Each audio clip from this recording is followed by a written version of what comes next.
Welcome, guys, to a commentary channel.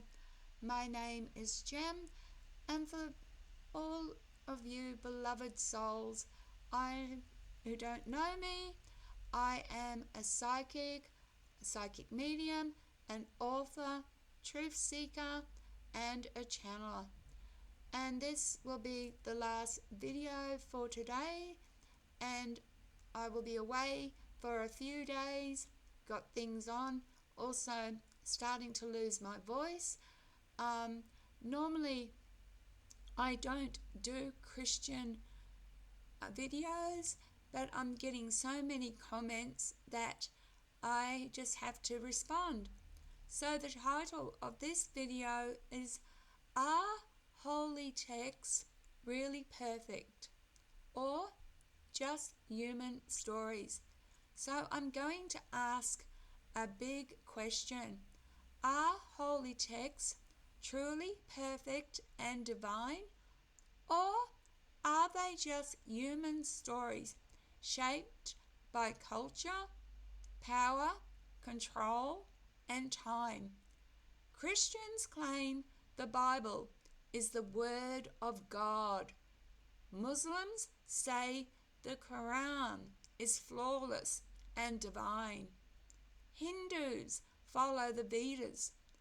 But all of these texts were written, copied, translated, and edited by humans.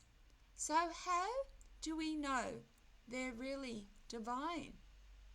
Human hands in holy books. The Bible, for example, is not one book. It's a collection of texts written over centuries by different authors.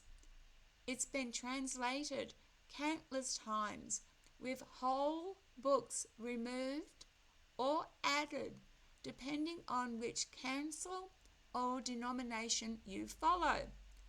The Qur'an, too, was compiled decades after the Prophet Muhammad's death, with competing versions burned by order of a ruler to create a single official copy.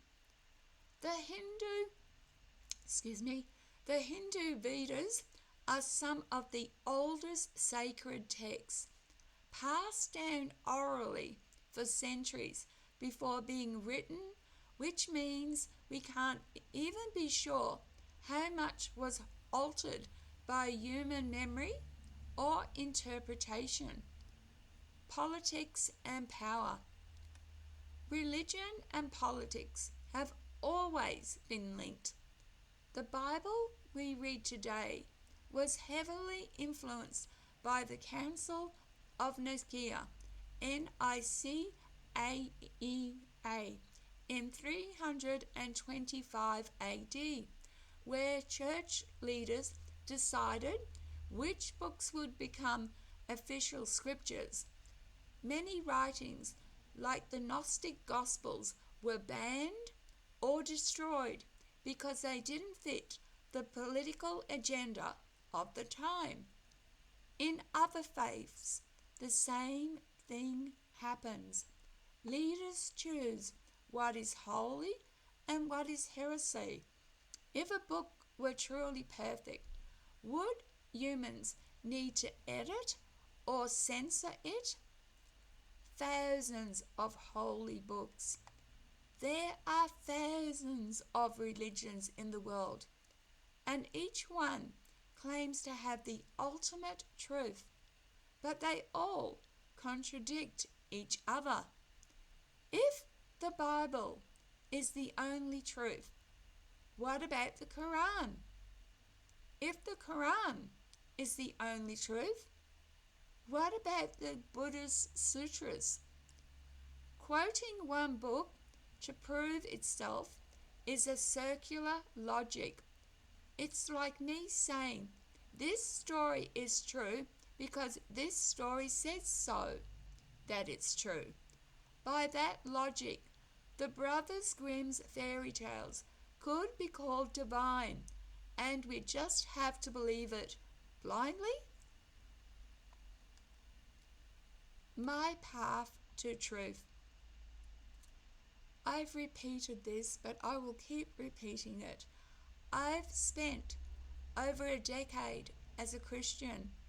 I've studied world religions at postgraduate level, Christianity, Eastern faiths, and more.